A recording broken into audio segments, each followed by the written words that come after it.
Sunny today, high's going to be up to 68 degrees. Clear skies overnight tonight, patchy fall towards morning, low down to 48 overnight. Tomorrow, mostly sunny, high 73. Saturday, mostly cloudy with a high of 76. And Sunday, a chance of morning showers. Otherwise, it's going to be partly sunny with a high of 72 degrees. That is a look at the news for now. I'm Frank Sparks, Beaver County Radio News, 95.7 and 99.3 FM, 1230 WBVP, 1460 WNBA, and beavercountyradio.com. Local news, local topics, local conversation. You're listening to AM Beaver County on 95.7 FM, 99.3 FM, 1230 WBVP, and 1460 WMBA. Presented by St. Barnabas and streaming live at beavercountyradio.com. It's now 8:36 on this Thursday, November 3rd, 2022. Outside it is foggy and 43 degrees, and on your dial, it's Beaver County Radio. I'm now joined in studio by Taylor Ball. She is a certified vet tech with the Beaver County Humane Society. And Taylor, good morning to you. Good morning, Matt. Thanks for having me. Absolutely. Thank you for coming on. And we're here today to talk about flea and tick prevention, or ultimately flea and tick dealings with, because at some point you may not be able to prevent them and they may get into your pets. So what are the most common animals that deal with fleas and ticks? Well, we mostly have our dogs and cats that we worry about, but fleas can also go on our rabbits and our smaller animals like mice, rats. They can also get fleas, but mostly we do focus on our dogs and cats. Now, is this the time of year in which this takes place the most, or is it a recurring thing throughout the entire year? So fleas and ticks are here year-round, for sure. We do see a lot more in the fall and in the spring, but even over the winter, it is a good idea to keep flea prevention on year-round. Yes, and how does someone try to do that? Because, like, let's say someone is thinking, I don't want fleas or ticks in my home. That, pretty much should cover everybody. Right. What are some of the best ways for pet owners and homeowners to do that? Yeah, so definitely monthly preventions, or there's ones that aren't monthly. There's collars, there's topicals, there's some that last 3 months. There's also chewables. Definitely prevention is key. We have a lot of different preventative products to where you shouldn't have to worry about fleas and ticks in the home, because it is something that we are so easily able to prevent in the first place. Yes, and of course, the reason behind preventing them is huge, because if they aren't prevented, then it leads to another round of issues, not for just dogs and cats and other animals, but for humans as well. Yes, if you've ever had fleas in your house, you know that it is a giant headache. Yes. It is very stressful and very annoying to try to get rid of them. Yes, and not only that, but with ticks also, it can lead to a lot worse, such as Lyme disease. Right. Yeah, so our pets can get Lyme disease just like we know people can get Lyme disease.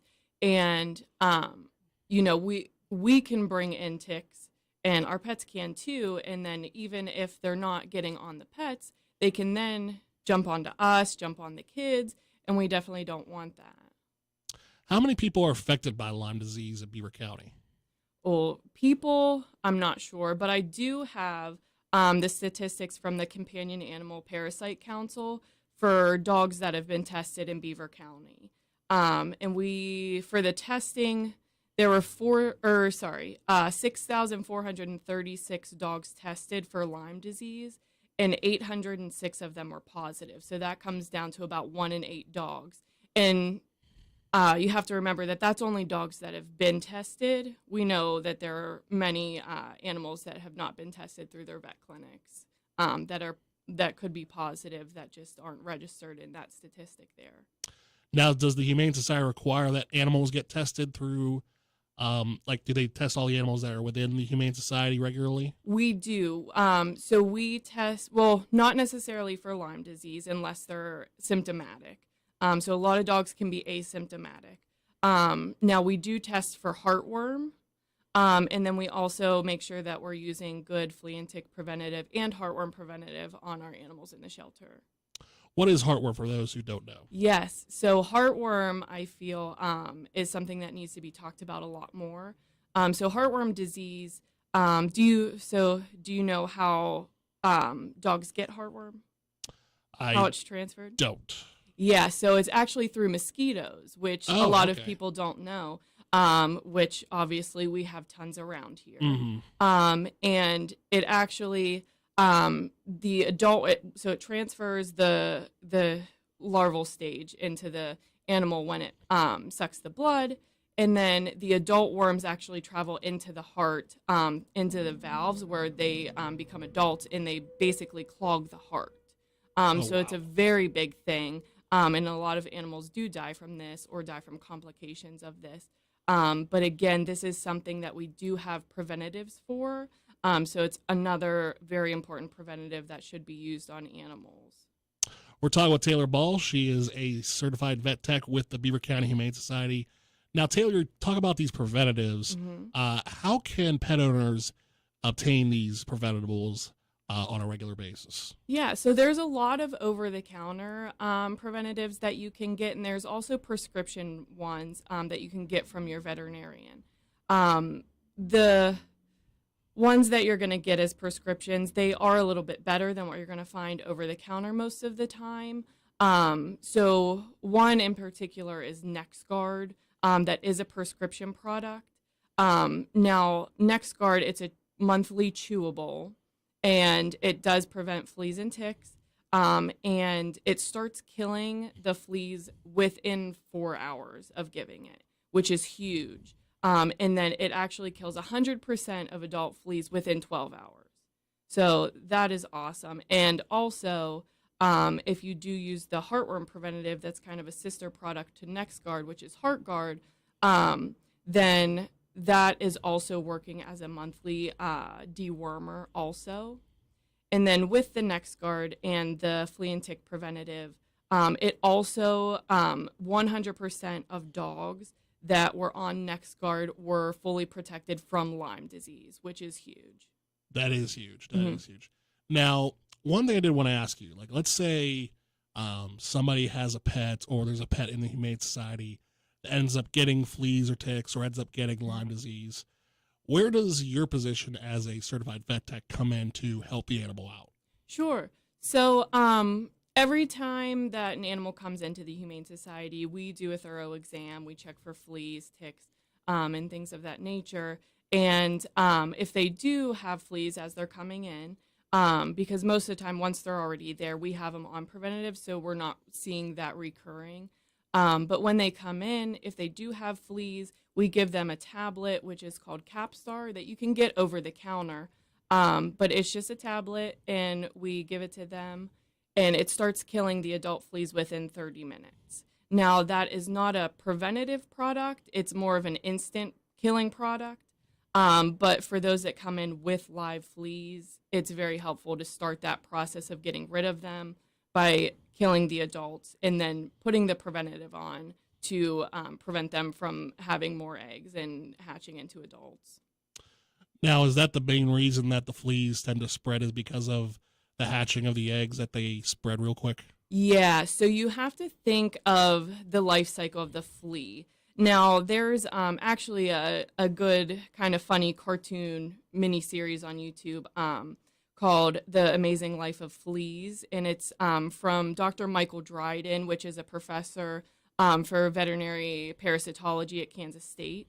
And they're really funny videos, but it makes it easy to get the information that you need in a really funny way. But yeah, so the life cycle of the fleas is you have an adult and they lay eggs, and then the eggs don't necessarily stick onto the pet; they fall into the environment. So sometimes if you have a really bad flea infestation, you can see the little specks on their bedding where they're laying around, maybe on the couch, in their bed, and then those eggs will then hatch and come into the larval stage, and then they're still in the environment, and then they'll build like a cocoon around themselves, and they'll lay dormant until they're stimulated. So vacuuming, or if they can kind of feel the temperature change, if there's an animal around, they'll come out of that as an adult flea, and then they'll hop on and we'll start the cycle over again. And so one female can lay up to 40 eggs in one day. Wow. And an adult flea can live for about 3 months. So in that 3 months, just one flea can lay over 2,000 eggs. So once you have just a few, it can really become a complicated mess very quickly. I was going to say, it sounds like the spread can take place very quickly. Yes. And cause a giant headache for pet owners having to deal with that. Yes. And then the adult fleas, so within biting, so taking their first blood meal, within 24 hours, they start laying those eggs. So that's why talking about the next guard starting to kill within the 4 hours and killing all of them within 12 hours, that is very crucial to breaking that cycle and preventing more eggs from hatching. And that's the start of, getting rid of a flea infestation, is you have to stop it at the source. Now, if fleas enter the home, is there going to be a possibility that all the fleas will be dealt with at a certain time and there will be a point where they all go away, or is that not possible? Yes, so you can definitely get rid of them, but it is a process. It's not going to be something that happens overnight. Again, like I said, you want to start off right at the source, get them on prevention. That is key right there, first step, prevention. And from there, you definitely have to take into consideration those eggs and larvae that are in the environment. So you don't want to just treat the pet. You also have to treat the environment. And when I talk about prevention, it's crucial that you have every animal in the home on prevention, because even if you just put it on the one pet that you saw fleas on, if you have other pets, they're just going to keep going back and forth. Now, of course, when it comes to pets, there are preventables and collars. As far as humans, if they have to deal with fleas, is that just a matter of trying to shake them off and wash them off, or? Yeah, so fleas aren't going to necessarily stay on humans. You can definitely get flea bites. But what we worry about with people is fleas also carry a lot of awful diseases. So they can carry things like cat scratch fever. They actually transmit tapeworms also. So those are things that we worry about, not necessarily the flea itself, but what it's carrying with it. We're talking with Taylor Ball. She is with the Beaver County Humane Society. Now, Taylor, all of this process and all of these different elements to helping animals deal with fleas, deal with ticks, and avoid all these diseases, how much is that going to set back the pet owner as far as financially?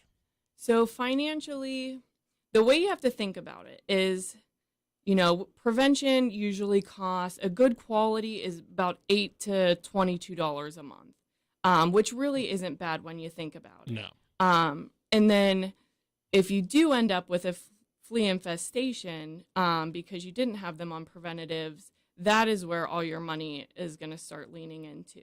So on top, because like I said, the first step to getting rid of fleas is prevention. So you're going to be paying that anyways. You're going to pay that $8 to $22 a month anyways. Right. And then on top of that, you might have to pay an extra vet bill if there's any secondary issues with that. So fleas can cause things like flea anemia, especially in our puppies and kittens and smaller pets, where they're literally sucking so much blood that they can't regenerate it, and they can actually die from that. And another thing is flea allergy dermatitis, where some pets are allergic to fleas, and all it takes is 1 or 2 flea bites, and it starts this allergic cascade where they are just itching and itching and itching, to where their fur is falling out. They're causing secondary bacterial skin infections. So you're going to have a lot more costs with that also to get that back under control. And then another thing is, if it's really bad enough with the infestation, you might have to call an exterminator. You're going to be buying additional products to try to get them out of your home. So it can get pretty costly. And with the flea infestation, to get it under control, you're looking at probably 2 to 6 months of just constant, persistent vacuuming and cleaning bedding and staying on that prevention to really get that back under control. Now, when it comes to these preventables, because obviously animals can, get fleas and ticks pretty common right away. So is there a limit as far as how early is too early when it comes to these pets? So NexGard that I was talking about, and Seresto collars also, is a good, cheaper product, but still good quality. So those are usually labeled for puppies as small as 8 weeks. I think Seresto collars are more of a 6-month product. Once they reach 6 months of age, it's safe to put a Seresto collar on. But those prescription products, and some over-the-counter, they are labeled for our younger patients too. So there are different types of preventables for different levels of age when it comes to these pets. Right. Okay. Okay. I was curious about that because I figure, with how easy fleas can spread, you never want to start too early, Right. Yeah. And if, so most of them do go by weight and age. So puppies and kittens, if they are too small for preventatives, a great thing to do to kind of keep those fleas at bay, if they do have them, is just bathing them in Dawn dish soap. It's a very simple, mostly everyone has that at home already. The key to giving them a bath in Dawn dish soap is to make sure that you're putting a nice ring of dish soap around the neck before you start bathing the body, because the fleas will actually all scurry to the face. And then so if you have that ring there, it kind of creates a barrier so you can really get in there and kill them off there. Yeah, and that's essential. Yes. Because the last thing anybody wants is fleas on the face. Yeah, it's awful. So if anybody has any questions that we didn't get to today, or they have any, wondering about what their pet may need for flea and tick prevention, how can they contact you in the Humane Society? Yeah, so you can call the main line at the Humane Society. They'll usually forward it over to the medical department, and we can give more information. But a good thing that I can talk about on here is just some things that you can do at home if you do have fleas and you don't know how to tackle it. Again, prevention. And then the second thing you want to do is to treat the environment. So vacuuming every single day. And then disposing of it. So put it in the garbage, take it outside, because they can come back out of the garbage. You don't want that. And then any bedding that you can wash it in hot water, because they are temperature sensitive. So if you're washing in hot water with regular detergent is perfectly fine. Then you can go ahead and kill off some more of those eggs and larvae that are going to be living in the blankets. Anything upholstered, make sure that you're getting really good. There are products that you can buy for your home, but again, just a good thorough cleaning, and every day, like I said, for a few months, you want to stay up on that. Persistence is definitely key with that. Yes, it is. Persistence and prevention. Yes. If nobody else learns anything for today, those are key words for dealing with fleas and ticks. Taylor, thank you so much for coming on today to talk about that with us. And perhaps in the future, we'll talk about other details and other preventions and diseases that, may come through, because the one thing we want to do is make sure our animals are in good shape and not deal with any sort of disease or injury or anything like that. Yes, our pets are definitely our kids these days. So, thank you for having me. Absolutely. Thank you. Taylor Ball, she is a certified vet tech with the Beaver County Humane Society. It's currently 8:54 on this Thursday morning. It's foggy outside, and on your dial, it's Beaver County Radio. All these campaign ads are trying to scare us.